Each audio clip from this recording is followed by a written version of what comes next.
Okay, so we've started, and I'm here with my wonderful friends and colleagues, Kevin. Hello. If we can point the camera at Kevin quickly. Hello. Just moved it. Hello. Do we want to point the camera at Kevin? Oh, there we go. There we are. We're here. We got Kevin. And, Hi. and my other wonderful colleague and friend, Richard. Hello. Okay, and what are we doing today? Okay, last time we were here, we spoke about the language center's amazing speech contest. So today we want to talk about the amazing mock interview experience, and we're going to tell you all about it. And it's something anybody can take part in. And so this is it. Mock interview 2025. So this is just a practice interview, and you just need to sign up for it.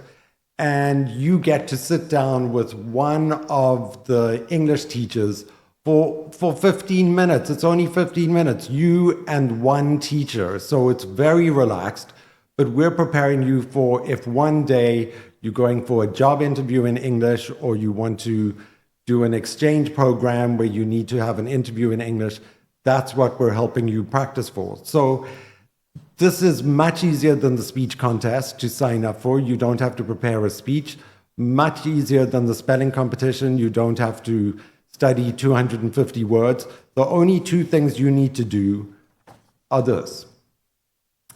You need to think about the questions that might be asked of you in an interview. And this is easy to do. Just Google common interview questions. I did that last night, and I got this list, which of course you can't see, but I'll read you some of the questions. Some job interview questions you might get. Well, first question could be, can you tell me about yourself? A question could be, what are your strengths? What are your weaknesses? Why should we hire you? Where do you see yourself in 5 years? And then, of course, at the end, they're going to ask, do you have any questions for us? Then I got some questions for if you wanted to go for an interview for a language exchange program. Here's a question. Why did you choose to participate in the exchange program? How do you plan to adapt to a new culture if you're going to live in another country? What interests you about the country or university you'll be visiting? Another question, have you learned any of the local language?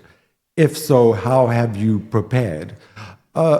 If it's for an English exchange program, you're going to be asked, how do you keep your English fresh? How do you make sure you're always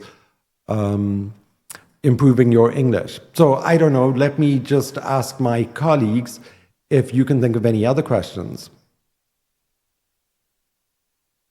What, for an English language? For either, for a job interview or... Okay, well, for like job interviews, the big ones, was like, what's your main strength and your biggest weakness? And you're meant to be like, your main strength's got to be something that's very humble but useful, and your biggest weakness has got to be like, oh, I'm a perfectionist or something like that. So people... Yeah, something that's really actually good. Yeah.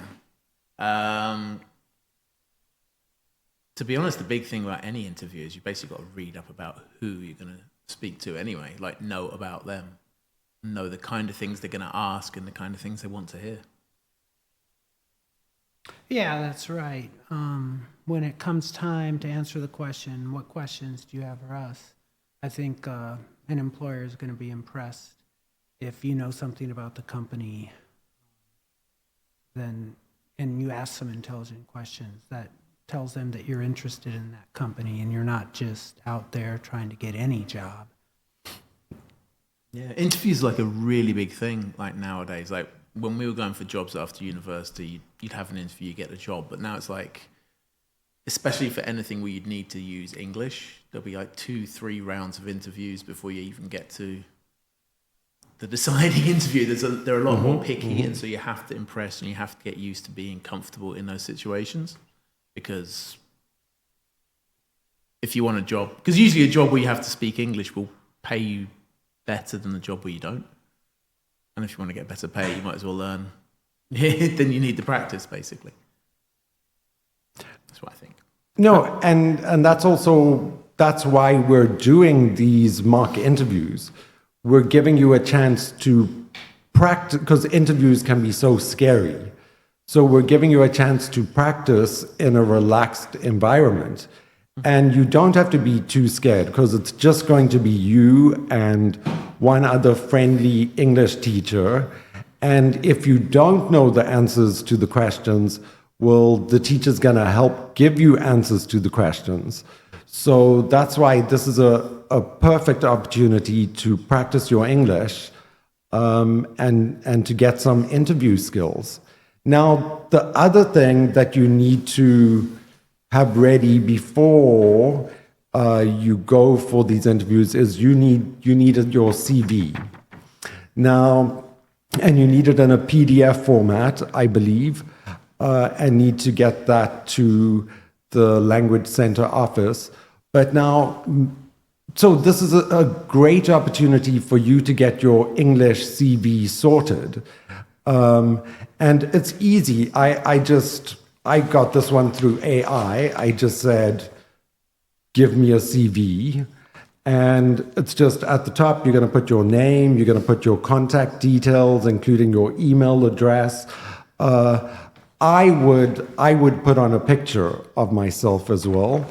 Then you're going to give some sort of objective, like what type of job you're looking for, or describe yourself.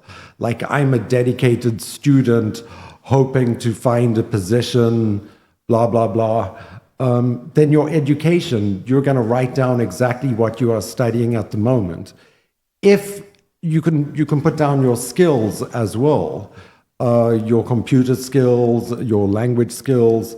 If you have any job experience, whatever it is, like McDonald's or anything, you can put that in as well. And also put down any extracurricular activities, any sports, any clubs you're taking part in, and you can finish off with your interests. Here are two examples that I downloaded. I like this one because, well, it's got a picture in the corner and it's got a little bit of color. You don't want to go crazy with the color, but I do like a little bit of color. It stands out. Who's Zola Alafe? Who's that? Afadinha? Yeah, nobody. She's somebody created for an internet CV. Oh, okay. Okay, here's another one. This is Zach's CV. Again, I like it because there's a bit of color.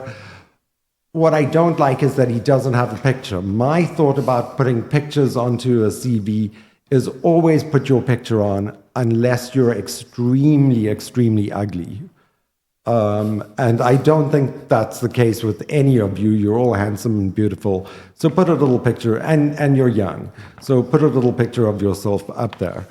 And so look, once again, your CV does not have to be perfect before you do this activity, because what's going to happen in the interview, the teacher that you're with is going to go through the teacher will have gone through your CV beforehand and have corrected it and will tell you how you can make it better. So once again, doesn't matter if you can't answer the questions, doesn't matter if your CV is not perfect. That's what the teacher is there for. You're only meeting the teacher for like 15 minutes. So 5 minutes are probably interview questions, 5 minutes looking at your CV, 5 minutes general conversation, talking about the weather. I'm not sure if my amazing colleagues have anything they'd like to say about CVs. Yeah. I mean, they're useful, and you should have many CVs. Really, you should have your online profile, your online CV, and you should also have different CVs for every company you apply to, because they all want to see different things. But yeah, things like photos are important. Don't just use any photo. Use one that makes you look good, professional, and as attractive as possible. make sure it's clear, make sure you've got everything on that CV which makes you look good and professional and relevant to the job. And if you're not sure what that means, come to our interview and CV practice so we can tell you how good it is. Yeah, one problem I think a lot of college students have is they're graduating and they're going to be looking for their first job. So a lot of times they don't have a lot of job experience and they're not really sure what to put on their CV. And so it's important to remember to include things like clubs and extracurricular activities that you were a part of, especially if you played any sort of leadership role in those activities, because that shows initiative and leadership skills. The other thing is be sure to include internships and things like that are related to your major. Part-time jobs, yeah, that's all good, but you don't need to go into extreme detail unless those part-time jobs are related to your career goals. Okay, I think that that's it from us. We just wanted to tell you about the mock interview, and I really hope some of you guys sign up for it. It's a great opportunity. We're just doing this because the Language Center really wants to help you and really wants to help improve your English and your job opportunities. So sign up for the mock interview. Thank you. That's it for us.